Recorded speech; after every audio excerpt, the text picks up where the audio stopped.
Hello friends, welcome back to my YouTube channel Shikshan digital studio. आधुनिक भारतीय इतिहास के अंतर्गत अपने पिछले वीडियो में हमने अध्ययन किया था मुगल साम्राज्य के पतन का। आज के इस वीडियो में हम बात करेंगे आधुनिक भारतीय इतिहास के बहुत ही महत्वपूर्ण टॉपिक 1857 की क्रांति के विषय में, जिसे हम भारत का प्रथम स्वतंत्रता संग्राम भी कहते हैं। वीडियो शुरू करने से पहले अगर अभी तक आपने मेरे चैनल को सब्सक्राइब नहीं किया है तो इसे सब्सक्राइब करें, शेयर करें तथा बेल आइकन प्रेस करना बिल्कुल ना भूलें, जिससे आपको मेरे आगे आने वाले सभी वीडियोस की नोटिफिकेशन प्राप्त हो सके। तो चलिए शुरू करते हैं आज का वीडियो। अगर आपको मेरे ये वीडियोस पसंद आ रहे हैं तो इसे ज़्यादा से ज़्यादा शेयर करें ताकि दूसरे लोग भी इसका लाभ ले सकें। तो चलिए आगे बढ़ते हैं और देखते हैं 1857 की क्रांति को, जिसे हम प्रथम स्वतंत्रता संग्राम कहते हैं। बात करें अगर 1857 की क्रांति की तो सबसे पहले हम उससे संबंधित कुछ महत्वपूर्ण बिंदुओं को देखेंगे, जिसमें सबसे पहला बिंदु है हमारा कि जिस समय क्रांति हुई उस समय इंग्लैंड के जो प्रधानमंत्री थे वो पामस्टन थे, जो कि लिबरल या उदारवादी दल के नेता थे। गवर्नर जनरल की बात करें तो उस समय भारत का गवर्नर जनरल लॉर्ड कैनिंग था। भारत के सम्राट की बात करें तो बहादुर शाह द्वितीय, जिसे बहादुर शाह जफर भी कहते थे, वो उस समय भारत के सम्राट थे। ब्रिटेन की महारानी की बात करें तो महारानी विक्टोरिया उस समय ब्रिटेन की महारानी थी। विद्रोह के दौरान मुख्य सेनापति की बात करें, यानी कि अंग्रेजों का जो मुख्य सेनापति था उसकी बात करें तो वो जॉर्ज एनीसन था। इसके अलावा विद्रोह के समय अंग्रेजी नेतृत्व की बात करें तो विद्रोह के समय जो अंग्रेजों का नेतृत्व था वो कॉलिन कैंपबेल कर रहा था। आगे बात करते हैं क्रांति के प्रतीक की। तो क्रांति का जो प्रतीक था वो कमल एवं रोटी था। क्रांति की शुरुआत की बात करें तो क्रांति की शुरुआत मेरठ से हुई थी और इसके लिए जो तारीख नियत की गई थी वो 31 मई 1857 नियत की गई थी, लेकिन ये अपनी नियत तिथि से पहले ही शुरू हो गई थी। वो कैसे हुई उसे हम आगे देखेंगे। तो सबसे पहले यहाँ हम बात करेंगे क्रांति के स्वरूप की। क्रांति के स्वरूप की बात करें कि उस क्रांति का स्वरूप था कैसा, तो क्रांति के स्वरूप को लेकर अलग अलग लोगों ने अलग अलग मत अपने दिए हैं, यानी कि लोगों के इस पर अलग अलग विचार रहे हैं। तो सबसे पहले बात करते हैं सैनिक विद्रोह की कि बहुत से लोगों ने इस क्रांति को मात्र सैनिक विद्रोह कहा। तो किस किस ने कहा उनको यहाँ पर देख लेते हैं। तो उनको हमने दो भागों में बांटा है। एक तो थे ब्रिटिश, यानी कि जो विदेशी थे वो, और दूसरे थे भारतीय। तो ब्रिटिशों की बात करें तो जॉन लॉरेंस, सीले, ट्रेवेलियन और माल्सन तथा चार्ल्स रेक्स और पी रॉबर्ट्स, ये ऐसे व्यक्ति थे जिन्होंने जो 1857 की क्रांति थी उसे मात्र एक सैनिक विद्रोह कहा। इसके अलावा भारतीयों की बात करें तो दुर्गादास बंदोपाध्याय, हरीश चंद्र मुखर्जी और सर सैयद अहमद खां तथा मुंशी जीवनलाल, ये चार व्यक्ति ऐसे थे जिन्होंने इस क्रांति को सिर्फ और सिर्फ सैनिक विद्रोह की संज्ञा दी। अब बात करते हैं राष्ट्रीय विद्रोह की। राष्ट्रीय विद्रोह की अगर बात करें तो सबसे पहले अशोक मेहता, इसके अलावा बेंजामिन डिज़रायली। बेंजामिन डिज़रायली कौन थे, तो वो रूढ़िवादी दल के नेता थे।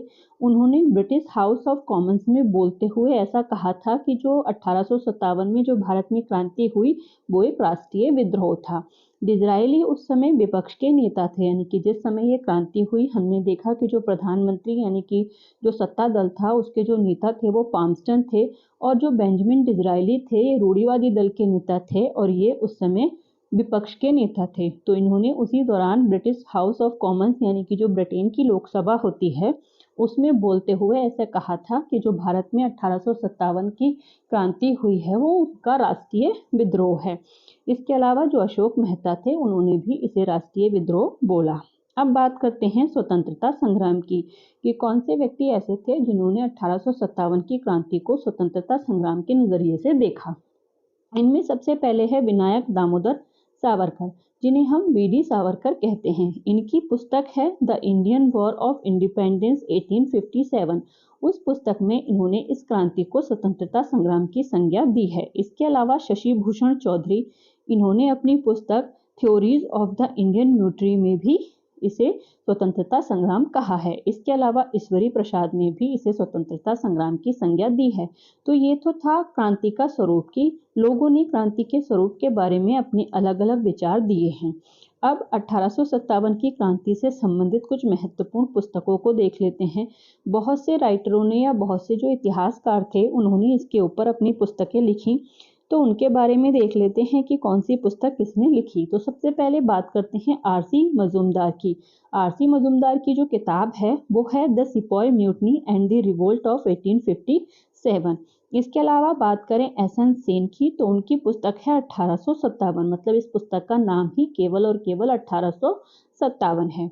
आगे बात करते हैं बीडी सावरकर की, जिन्होंने इस क्रांति को स्वतंत्रता संग्राम की संज्ञा दी, तो उनकी जो पुस्तक है वो है इंडियन वॉर ऑफ इंडिपेंडेंस। इसके अलावा अशोक मेहता की बात करें तो उनकी पुस्तक है द ग्रेट रेबेलियन। इसके अलावा सर सैयद अहमद खां की दो पुस्तकें हैं इसके ऊपर लिखी हुई। पहली पुस्तक है असबाब बगावत हिंद और जो दूसरी पुस्तक है वो है the causes of the Indian revolt. इसके अलावा टी.आर. होम्स की पुस्तक है हिस्ट्री ऑफ इंडियन म्यूटनी और जीवी माल्सन की पुस्तक है इंडियन म्यूटनी ऑफ 1857। आगे कुछ यहाँ पर नोट है उसे देख लेते हैं। तो नोट है यहाँ पर कि जो वीडी सावरकर की पुस्तक है वो मूलतः मराठी भाषा में लिखी गई थी, जिसे भारत में प्रकाशित भी नहीं होने दिया गया था और उसका प्रकाशन बाद में हॉलैंड में हुआ था। इसके अलावा सर सैयद अहमद खां की जो पुस्तक थी वो हिंदी भाषा में 1857 पर लिखी गई पहली पुस्तक थी। इसके अलावा 1857 की क्रांति को मार्क्सवादी दृष्टिकोण से पूरनचंद्र जोशी ने लिखा था। आगे बात करते हैं इससे संबंधित अन्य महत्वपूर्ण कथनों की, यानी कि कुछ ऐसे लोग थे जिन्होंने इस क्रांति को लेकर कुछ कथन कहे, तो उनको देखते हैं।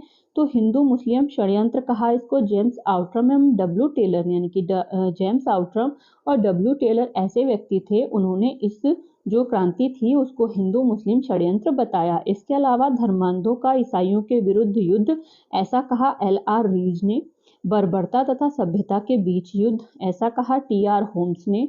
मुस्लिमों का विद्रोह, कहा रॉबर्ट्स एवं श्रीमती कोपलैंड ने। इसके अलावा प्राचीन पुरातनवाद भारत का अंतिम प्रयास, ये कहा पर्सिवल स्पीयर ने। इसके अलावा भी कई सारे कथन हैं, तो उनको देख लेते हैं। तो सबसे पहले है सुनियोजित स्वतंत्रता संग्राम, ये कहा वीर सावरकर तथा पट्टाभी सीता रमैया ने। इसके अलावा बात करें राष्ट्रीय क्रांति की, तो वो कहा कार्ल मार्क्स ने।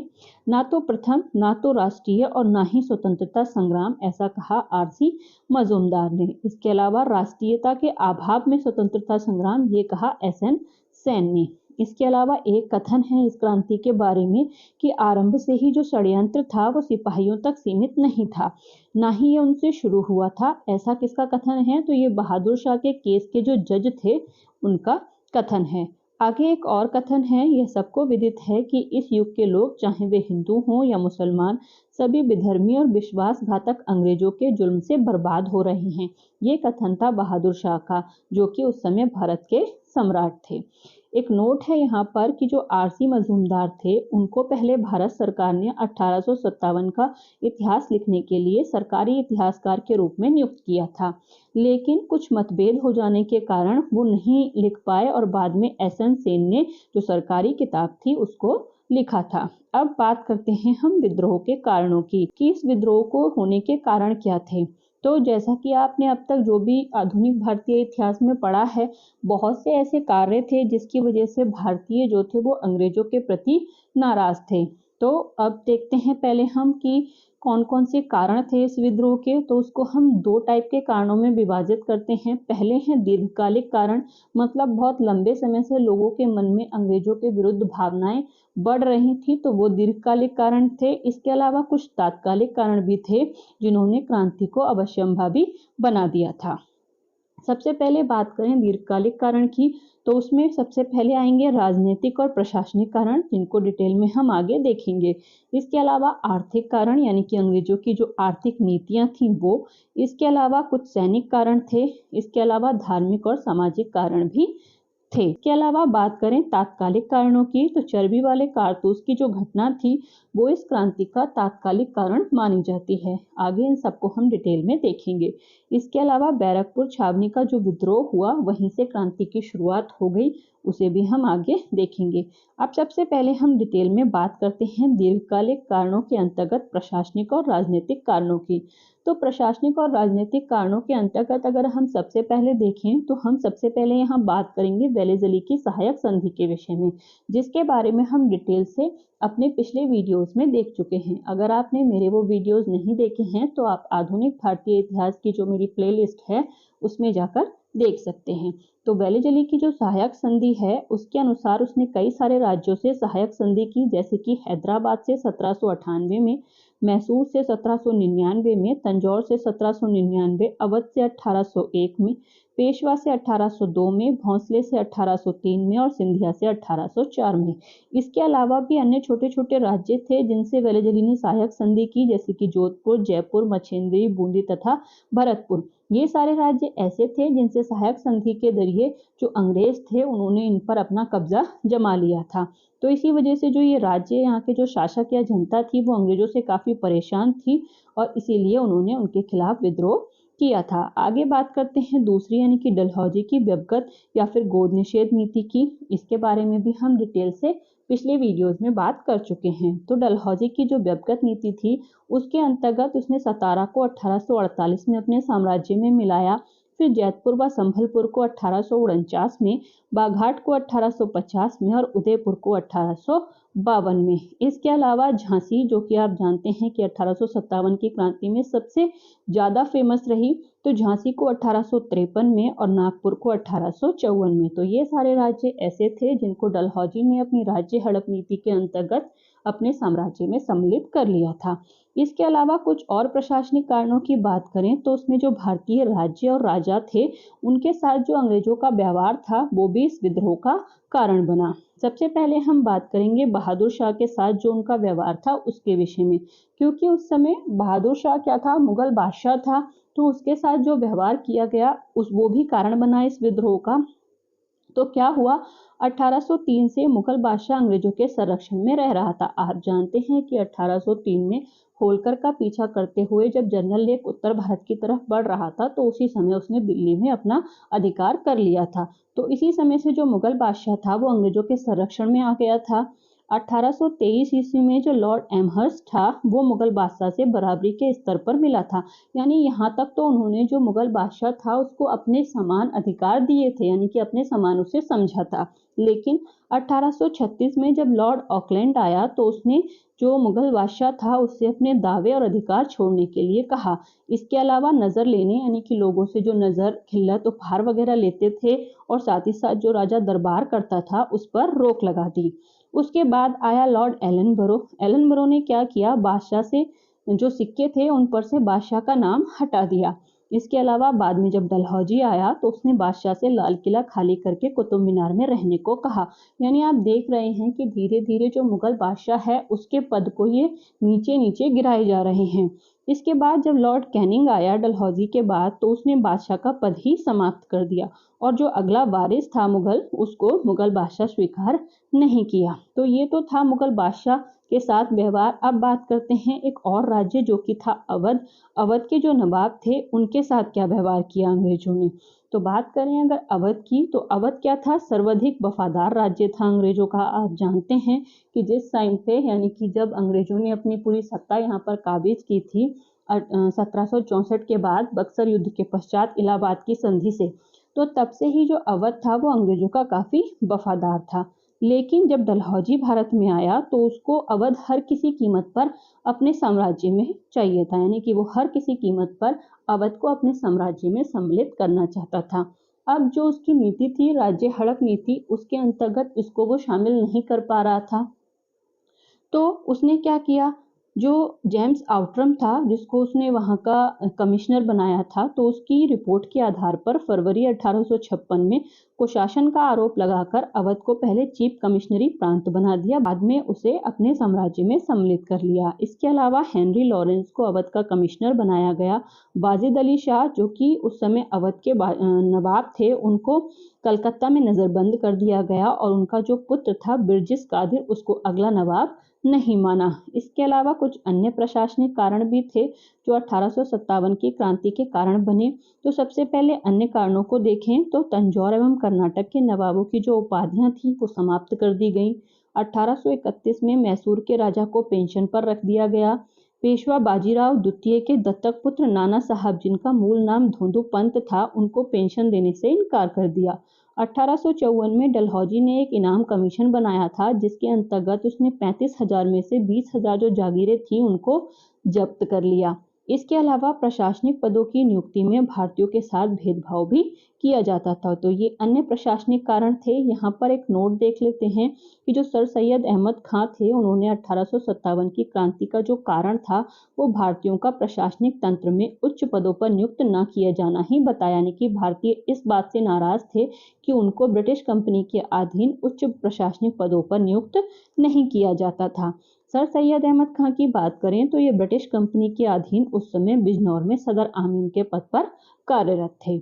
आगे बात करते हैं आर्थिक कारणों की। आर्थिक कारणों की बात करें तो 1764 में हुए बक्सर युद्ध के पश्चात जो इलाहाबाद की संधि हुई थी, वहीं से आर्थिक कारणों की शुरुआत हो जाती है, क्योंकि इस संधि के परिणाम स्वरूप अंग्रेजों को बंगाल, बिहार और उड़ीसा की जो दीवानी थी, यानी कि कर वसूल करने के जो अधिकार थे, वो प्राप्त हो गए थे और कर वसूल करने के लिए उन्होंने अलग अलग नीतियां बनाई थी।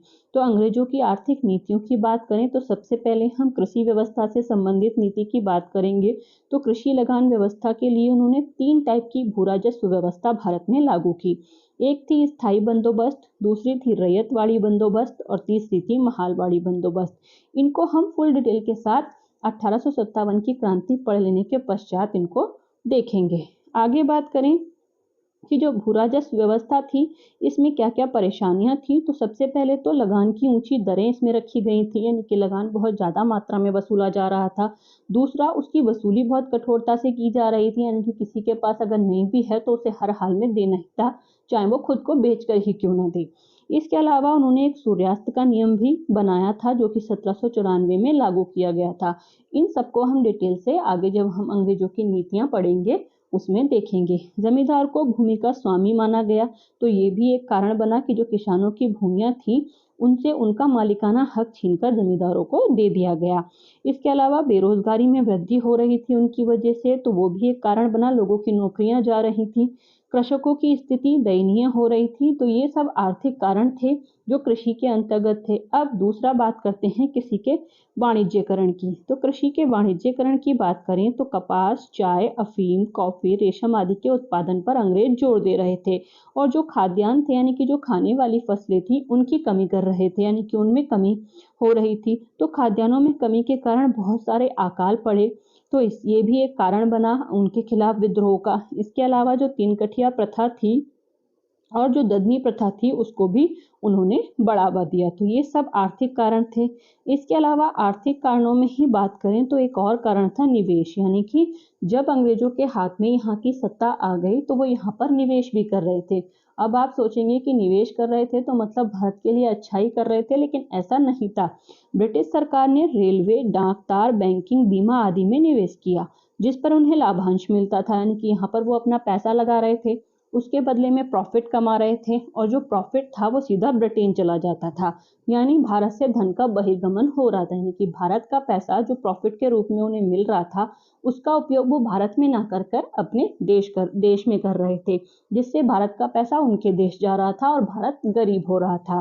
साथ ही साथ उन्होंने रेलवे में निवेश पर गारंटी 5% का लाभांश दिया जाता था। मतलब जिस भी व्यक्ति ने रेलवे में निवेश किया है, फिर चाहे रेलवे प्रॉफिट में हो या लॉस में हो, उसको गारंटी 5% लाभांश दिया जाता था। इसके अलावा बात करें उद्योगों की, तो उद्योगों में कच्चे माल का भारत से निर्यात किया जाता था और तैयार माल का भारत में आयात किया जाता था, जिससे जो लघु उद्योग थे भारत के, उनका ह्रास हुआ और जो भारत का बाजार था वो ब्रिटेन के तैयार माल से, यानी कि वहाँ से जो तैयार माल आता था उससे पूरी तरह से भर गया। इसके अलावा आयात और निर्यात पर जो कर लगते थे उनकी दरों में भी विविधता थी, जैसे कि ब्रिटेन से आयातित जो माल था उस पर 3.5 से 2% तक का कर लगता था, जबकि जो भारतीय वस्त्र थे या भारतीय जो सामान थे उन पर बहुत ज़्यादा कर लगाया जाता था। जैसे आप उदाहरण के रूप में अगर देखें तो भारत से जो मलमल थी, जिसको निर्यात किया जाता था, तो उस पर 27% टैक्स लगता था, यानी कि भारत के लोग यहाँ से उसको भेज नहीं सकते थे, और अगर भेजते भी थे तो वो वहाँ पहुँचते-पहुँचते इतनी ज़्यादा महँगी हो जाती थी कि उसकी बिक्री नहीं हो पाती थी।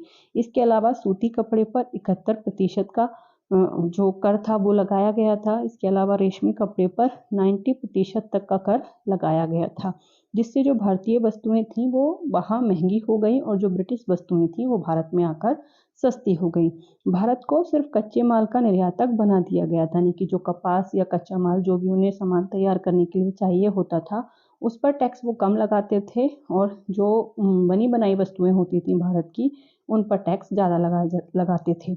जिससे जो यहाँ की बनी हुई वस्तुएँ थीं, वो वहाँ महँगी हो जाती थीं, और जो कच्चा माल था वो वहाँ सस्ता हो जाता था, और अपने यहाँ की जो बनी हुई चीज़ें थीं उन पर वो कम कर लगाते थे, जिससे वो यहाँ आकर सस्ती हो जाती थी। इसके अलावा बात करते हैं नौकरियों की, तो नौकरियों में भी जो एक समान सरकारी नौकरियाँ होती थीं, उनमें भारतीयों के मुकाबले ब्रिटिश कर्मचारियों को अधिक वेतन दिया जाता था। मतलब पोस्ट एक ही होती थी, अगर उसी पोस्ट पर एक ब्रिटिश व्यक्ति कार्य कर रहा है और दूसरा भारतीय व्यक्ति कार्य कर रहा है, तो जो ब्रिटिश व्यक्ति था उसको सैलरी ज़्यादा दी जाती थी, जबकि जो भारतीय था उसको कम दी जाती थी, जबकि पोस्ट समान होती थी। इसके अलावा जो लॉर्ड कॉर्नवालिस था, उसने भारतीयों की उच्च पदों पर, यानी कि जो प्रशासनिक पद थे, उन पर जो नियुक्ति की जाती थी उस पर रोक लगा दी थी। भारत में नियुक्त ब्रिटिश सेना का जो सारा खर्च था वो भारतीय राजकोष से दिया जाता था, यानी कि भारत उसका खर्चा उठाता था, जबकि उस सेना से भारत को कोई लाभ नहीं होता था, क्योंकि जो ब्रिटिश कंपनी थी वो उसको अपने लाभ के लिए उस सेना का इस्तेमाल करती थी। इसके अलावा प्राचीन जो राजा महाराजा थे, उनके दरबार में रहने वाले जो कलाकार थे, उनको आर्थिक सहायता मिलना बंद हो गया, क्योंकि वो जो राजा महाराजा थे उनके दरबार में रहते थे, तो राजा महाराजा उनको कुछ सैलरी देते थे या फिर कुछ पैसा देते थे या कुछ जागीरें देते थे, जो कि अब उनको नहीं मिल पा रही थी, क्योंकि जो राजा थे वो खुद ही अंग्रेजों की पेंशन पर निर्भर हो गए थे। तो ये सारे थे आर्थिक कारण जिन्होंने 1857 की क्रांति में महत्वपूर्ण भूमिका निभाई। तो इस तरह आज के वीडियो में हमने 1857 की क्रांति के जो स्वरूप थे उसको देखा, साथ ही साथ हमने कारणों में जो प्रशासनिक कारण थे और जो आर्थिक कारण थे उनको देखा। आगे के वीडियो में हम बात करेंगे अन्य जो कारण थे उसके बारे में। अगर आप इसी तरह डिटेल में मेरे साथ हिस्ट्री पढ़ना चाहते हैं तो बने रहिए मेरे साथ। Thank you for watching.